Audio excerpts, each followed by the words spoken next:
Good morning dear students. बच्चों, last class हम लोग स्पीड के बारे में बेटा बात कर रहे थे, स्पीड पे चर्चा कर रहे थे। आज का बेटा हमारा टॉपिक होगा वेलोसिटी। तो आज हम लोग टॉपिक स्टडी करने जा रहे हैं बेटा, ये कौन सा है? वेलोसिटी। वेलोसिटी को बेटा हम लोग स्टडी करेंगे। वेलोसिटी क्या होती है बेटा, स्पीड और वेलोसिटी में क्या डिफरेंस है, सारी चीजों को समझेंगे। तो बेटा वेलोसिटी के बारे में हमें ऐसा बोल सकते हैं, rate of change of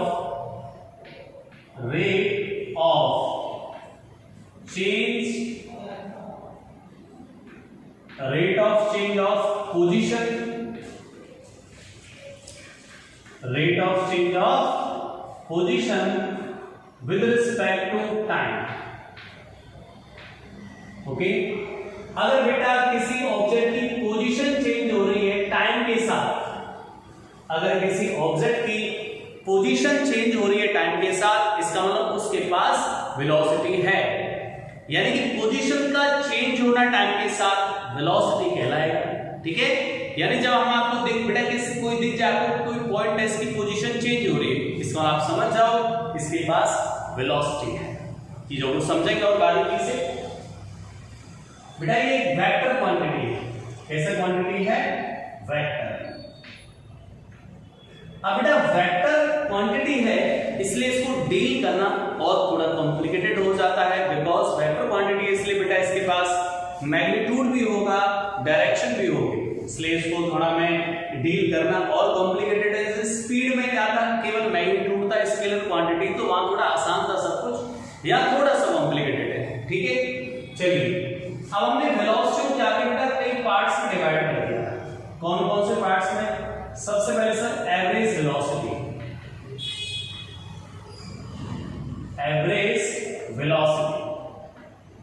okay, average velocity. Second बेटा इंस्टेंटेनियस वेलोसिटी।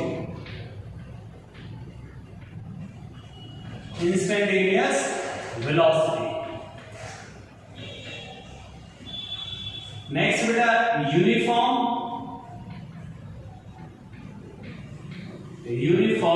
वेलोसिटी। नेक्स्ट बेटा non uniform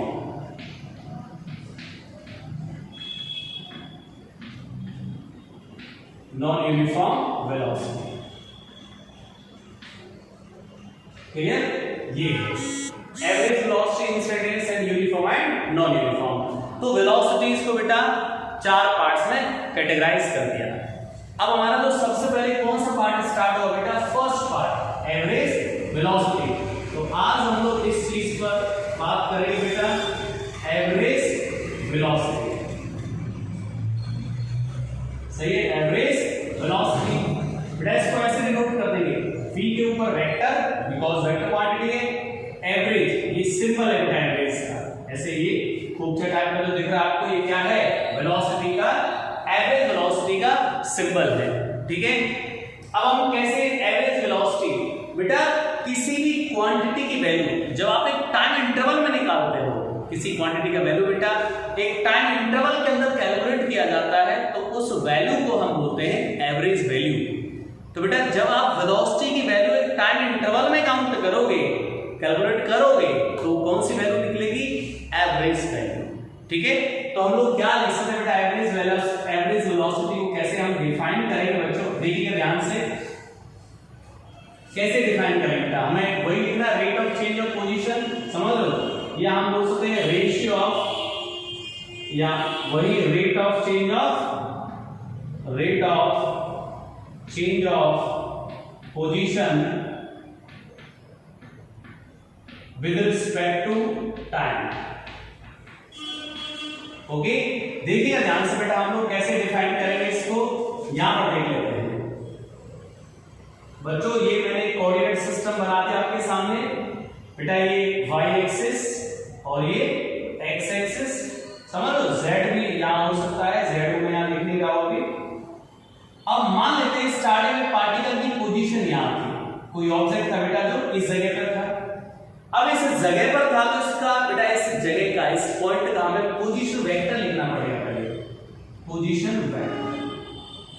actually position vector क्या होता है बेटा, ये पार्टिकल की पोजीशन को लोकेट करता है। तो अगर ये शुरुआत में पार्टिकल यहां था तो हम इसको बोले इनिशियल पोजीशन है ये बेटा, इसकी इनिशियल पोजीशन मतलब यहां पर था स्टार्टिंग में। तो बेटा ये जो वेक्टर है बच्चों इसको बोलते हैं आर इनिशियल वेक्टर। बेटा ये जो वेक्टर है वो क्या लोकेट कर रहा है, क्या बता रहा है हमें बच्चों, ये बताता है सर स्टार्टिंग में ये पार्टिकल ऑब्जेक्ट यहां था, उसका पोजीशन वेक्टर, उसकी पोजीशन यहां ये है, ठीक है। मतलब ओरिजिन के रिस्पेक्ट में ये स्टार्टिंग में यहां पर है, तो बेटा इसको इस वेक्टर का नाम है इनिशियल पोजीशन वेक्टर। मतलब स्टार्टिंग में ऑब्जेक्ट इस जगह पर था। मान लो बेटा ऑब्जेक्ट सर्कुलेट करता घूमता यहां आ गया इस जगह पर। अब हम क्या करेंगे बेटा, इस जगह आ गया तो इस जगह सर इसका पोजीशन वेक्टर क्या आएगा, तो इसके लिए क्या करेंगे बेटा, हम लोग एक ऐसे वेक्टर ड्रॉ कर देंगे। इसको हमने इनिशियल पोजीशन वेक्टर बोल दिया, इसको बोल दिया final position vector RF. This is a final position vector. Okay, starting object कहां पर है बच्चा, स्टार्टिंग में यहां पर है तो ये initial position vector, final object यहां आ गया तो इसको बोलेंगे फाइनल पोजीशन वेक्टर। क्लियर यहां तक? ओके। अब बेटा देखो स्टार्टिंग में ये इनिशियल पोजीशन थी, इसको क्या बोलो बेटा आप लोग, फाइनल पोजीशन। फाइनली इस जगह पर आ चुका है। अब एक चीज सोचो बेटा, स्टार्टिंग में यहां था, बाद में यहां पर आ गया तो इसकी पोजीशन चेंज हो रही है सर, और इस ड्यूरेशन में टाइम दिया इसने डेल्टा टी। यहां से यहां तक आने में टाइम कितना लगा, इसको डेल्टा टी टाइम लगा, ठीक है। अब हमें बताना है कि सर इस टाइम में डेल्टा टी टाइम इसकी वेलोसिटी बताओ। तो बच्चों जब ये इंटरवल में पूछ रहा है हमें तो हम कौन सी वेलोसिटी बताएंगे, एवरेज वेलोसिटी। ओके, तो कैसे निकाला जाता है बेटा एवरेज वेलोसिटी, देखिएगा ध्यान से, v एवरेज वेलोसिटी कैसे काउंट करते हैं, पोजीशन में चेंज।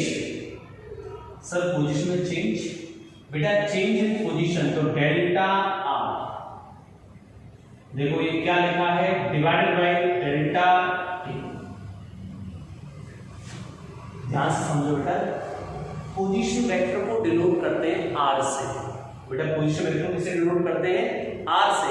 अगर उसमें चेंज निकालना है तो हमें क्या लगा देंगे उसके सामने, डेल्टा। तो ये हमें क्या बता रहा है बेटा, चेंज इन पोजीशन।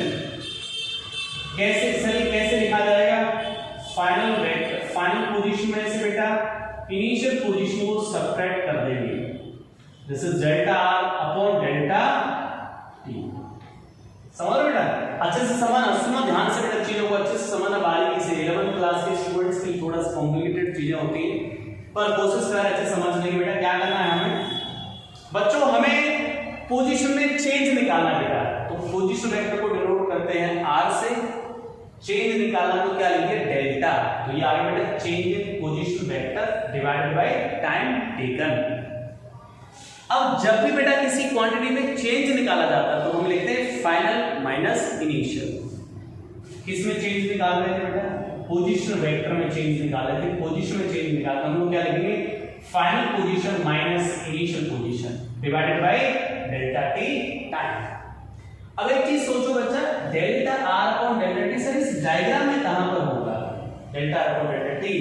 बेटा आपको पता है ये चीज क्या थी, ये हमने डिस्प्लेसमेंट के नाम से बुलाया था इसको, डिस्प्लेसमेंट। क्या चीज बेटा, ये डिस्प्लेसमेंट।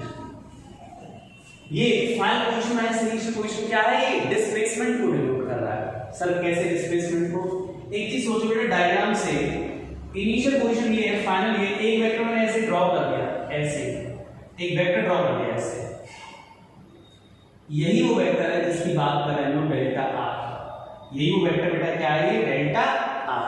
बताओ कैसे है डेल्टा आर। और अब आप डेल्टा आर भूल जाओ बेटा, सोचो डेल्टा आर हमें पता ही नहीं है। अगर आपसे बोला जाए डिस्प्लेसमेंट वेक्टर ड्रॉ करो तो डिस्प्लेसमेंट वेक्टर कैसे ड्रॉ करते हैं, डिस्प्लेसमेंट वेक्टर ड्रॉ कैसे किया जाता है बेटा, इनिशियल पोजीशन से फाइनल पोजीशन की तरफ एक वेक्टर ड्रॉ कर देते हैं, उसको बोलते हैं डिस्प्लेसमेंट वेक्टर। ठीक है, तो हम इसको डिस्प्लेसमेंट वेक्टर भी बोल सकते हैं, डी वेक्टर लिख दिया।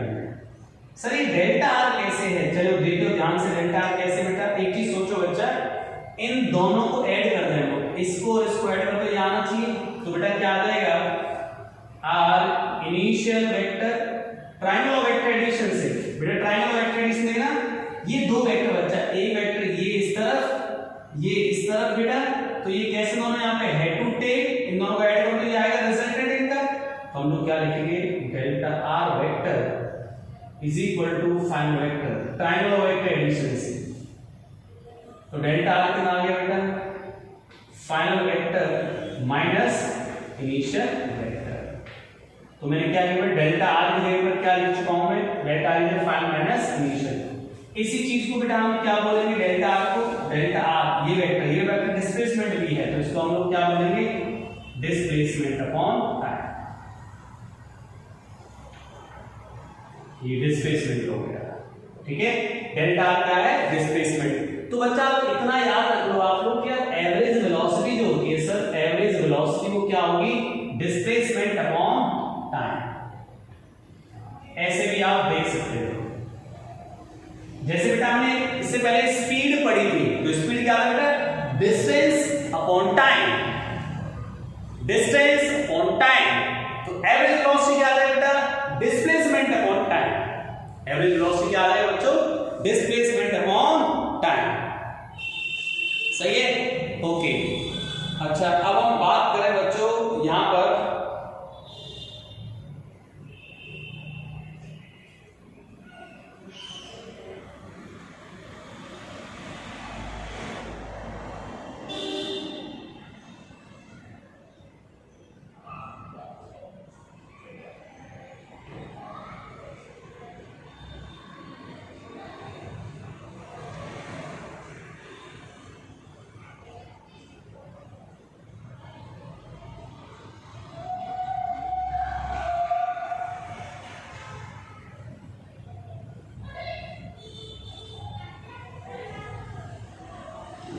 ओके, तो बच्चों एवरेज वेलोसिटी का मतलब क्या होता है बेटा, डिस्प्लेसमेंट अपॉन टाइम। अच्छा एक चीज बताओ सर, जो एवरेज वेलोसिटी है इसका जो डायरेक्शन होगा वो किस बात पर डिपेंड करेगा, बेटा ध्यान से सुनो, एवरेज वेलोसिटी ये है और यहां पर आया है डिस्प्लेसमेंट, डिस्प्लेसमेंट अपॉन टाइम, तो जो एवरेज बेटा ये चीज तो स्केलर क्वांटिटी है, तो एवरेज वेलोसिटी डायरेक्शन किस पर डिपेंड करेगी, डिस्प्लेसमेंट पर, तो एवरेज वेलोसिटी का डायरेक्शन क्या आएगा, जो डिस्प्लेसमेंट का डायरेक्शन है, तो हम लोग यहाँ इंपॉर्टेंट चीज की पॉइंट बना के क्या लिख देंगे बेटा, इसकी जब डायरेक्शन निकालने की चर्चा आएगी की पॉइंट, तो क्या लिखोगे, direction of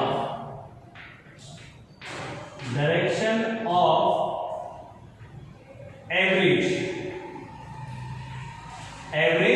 velocity is along direction of displacement.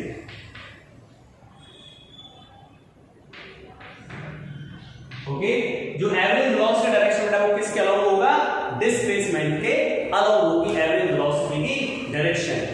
तो एवरेज वेलोसिटी बेटा ऐसा समझ लो, एवरेज वेलोसिटी आ जाएगा displacement upon time. Okay dear students, चलिए अब हम एक क्वेश्चन सॉल्व करते हैं, पहले इसको नोट कर लेते हैं एक बार, देखिए इसके बाद हम लोग बेटा क्वेश्चन लेते हैं इस पर based.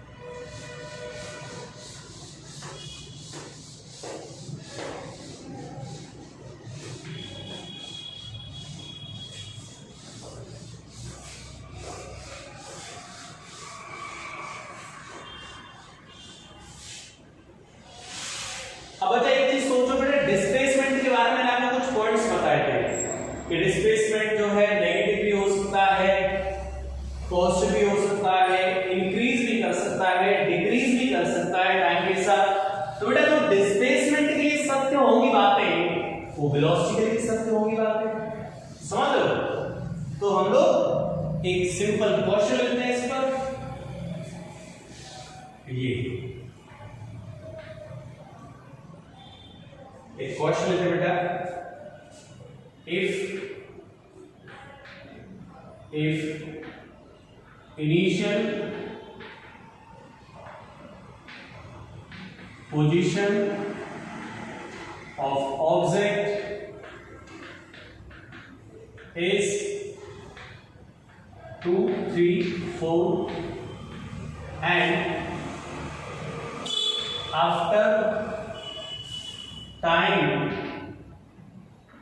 10 seconds its position becomes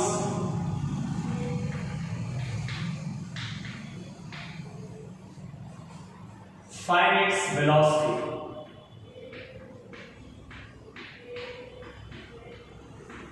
Find its velocity. बेटा समझ गए, पोजीशन चेंज हो रही है तो इसके पास वेलोसिटी आएगा। अब 10 सेकंड में ऐसा कुछ हुआ है बेटा, 10 सेकंड में का मतलब 0 से 10 सेकंड में एक टाइम इंटरवल दिया है, तो क्या निकालोगे आप लोग? Average value. तो बच्चा कैसे निकालेंगे average value? Sir average value निकालने के लिए क्या लिखना पड़ेगा हमें? Delta upon delta T. बच्चों डेल्टा का मतलब क्या है? Final position minus initial position divided by delta T. अब फाइनल पोजीशन कैसे लिखो बेटा? देखो स्टार्टिंग कोऑर्डिनेट ये है, फाइनल कोऑर्डिनेट ये है। तो बेटा जब कोऑर्डिनेट्स पता हो तो हम लोग कैसे लिखते हैं? पोजीशन वेक्टर कैसे लिखा जाता है? ये फाइनल पॉइंट की कोऑर्डिनेट है, ये इनिशियल पॉइंट की कोऑर्डिनेट है। तो फाइनल पोजीशन वेक्टर कैसे लिखेंगे? देखो ऐसे लिखेंगे 10i cap plus 2j cap plus 8k cap minus initial position क्या है बेटा? 2i cap plus 3j cap plus 4k cap divided by time. Time क्या होगा बेटा? 10 सेकंड। अब देखो 10 में से 2 जाएगा तो क्या बचेगा बेटा? 8i कैप प्लस 2 में से 3 जाएगा तो माइनस का बचेगा माइनस j कैप। 8 में से 4 तो प्लस के 4k कैप डिवाइड में कितना आ जाएगा बेटा? 10। ये हो जाएगा 10। अगर हम लोग इनको अलग अलग लिखना चाहते तो ऐसे लिखो बेटा 8/10 i cap minus 1/10 j cap plus 4/10 k cap. This is the average velocity. ये आ चुका बेटा एवरेज वेलोसिटी। अब बेटा इसका मैग्नीट्यूड पूछ लिया जाए कि सर एवरेज वेलोसिटी जो आया है इसका मैग्नीट्यूड कितना आएगा? तो मैग्नीट्यूड ऐसे निकालो बेटा, रूट ऑफ किसी वेक्टर का मैग्नीट्यूड कैसे निकाला जाता है? इसकी कोएफिशिएंट से स्क्वायर कर दो, 8/10 का होल स्क्वायर प्लस माइनस 1/10 का होल स्क्वायर प्लस 4/10 का होल स्क्वायर। बच्चों इतना आ गया, 1/10 तो बाहर करते हैं, यहां से सभी में कॉमन आ रहा है 64 प्लस 1 प्लस 16 कितना हो जाएगी? 64 और 81 यानी रूट ऑफ 81 डिवाइड बाई 10 मतलब 9/10 मतलब 0.9 समझ लो यूनिट। ठीक है, ये आ गया एवरेज वेलोसिटी का मैग्नीट्यूड। ठीक है, एक क्वेश्चन मैं यहां पर नोट कर दे रहा हूं जिसको आप लोग ट्राई कर लेना। एक पॉइंट की बेटा इनिशियल पोजीशन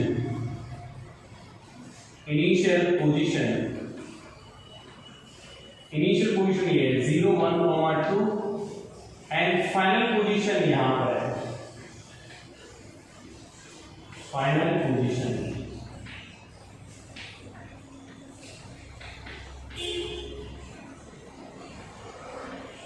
सही है। और इस ड्यूरेशन में टाइम लगा बेटा 10 सेकंड।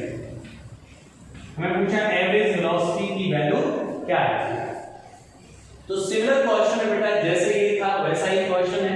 हमें इस प्रैक्टिस दिया गया कि हम एवरेज वेलोसिटी इसमें कैसे कैलकुलेट करें। ठीक है, चलिए अब बच्चों हम कुछ इंपॉर्टेंट पॉइंट्स की बात करते हैं इसी से रिलेटेड। कैसे इसका डायरेक्शन तो हमें पता चल गया किधर होना है डायरेक्शन, डिस्प्लेसमेंट के अलावा। डायरेक्शन किधर होगा बेटा, डिस्प्लेसमेंट के अलावा। अब डिस्प्लेसमेंट के बारे में बातें हम पढ़ चुके हैं। डिस्प्लेसमेंट में भी पॉजिटिव, में भी नेगेटिव और में इंक्रीज, में डिक्रीज विद टाइम। तो सेम वही पॉइंट्स होंगे वेलोसिटी के लिए। तो हम लोग क्या बोल सकते हैं बेटा वेलोसिटी के बारे में,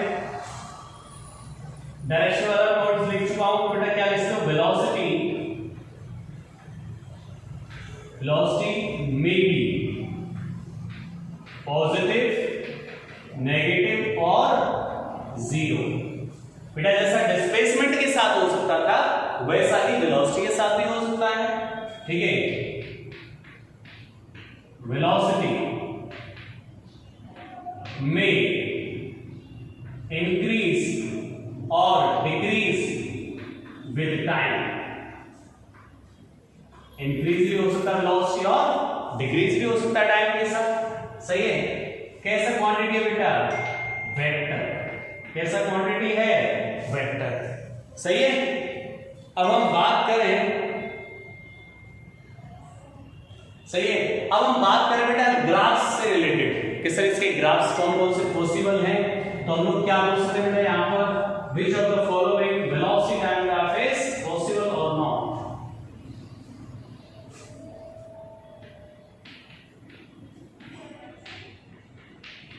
Which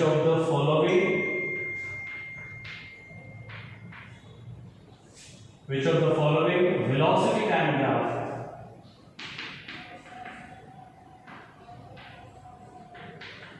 possible?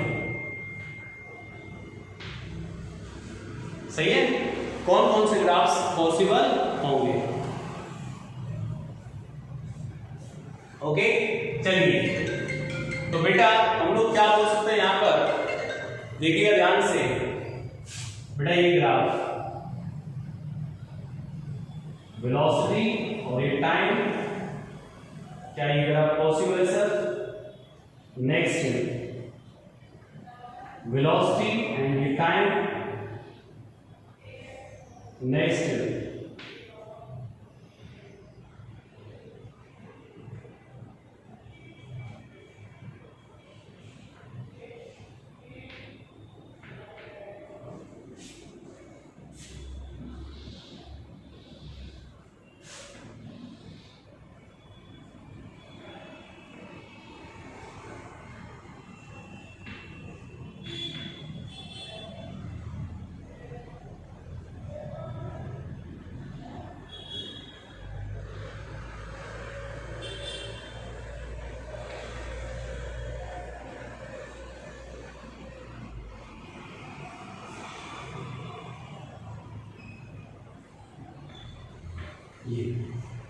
ठीक है बेटा, क्या करोगे बताओ यहां पर, सर टाइम के साथ जीरो टाइम पे वेलोसिटी, टाइम ग्रोथ किया वेलोसिटी इंप्रूव, टाइम ग्रोथ किया वेलोसिटी इंप्रूव, वेलोसिटी बढ़ती जा रही है टाइम के साथ। पॉसिबल है सर। जीरो टाइम पे वेलोसिटी, टाइम और आगे बेटा वेलोसिटी डिक्रीज, कम जीरो, फिर वेलोसिटी होगी नेगेटिव। हां सर हो सकता है नेगेटिव। ठीक है, पहले वेलोसिटी ग्रोथ करेगी एक्सटेंड हो बेटा, फिर कम कम जीरो जीरो, पॉसिबल। इंक्रीज हुई डिक्रीज हुई, पॉसिबल है सर। ये पॉसिबल नहीं है बिकॉज टाइम नेगेटिव नहीं हो सकता। ये भी पॉसिबल है बच्चों क्योंकि पहले वेलोसिटी ग्रोथ कर रही है फिर कम हो रही है वेलोसिटी जीरो। समझ लो, तो ये ग्राफ पॉसिबल है। ठीक है, ओके डियर स्टूडेंट्स, तो बेटा इसके बाद की कहानी में नेक्स्ट क्लास में समझाऊंगा आपको। इसके बाद हम लोग नेक्स्ट क्लास में कंटिन्यू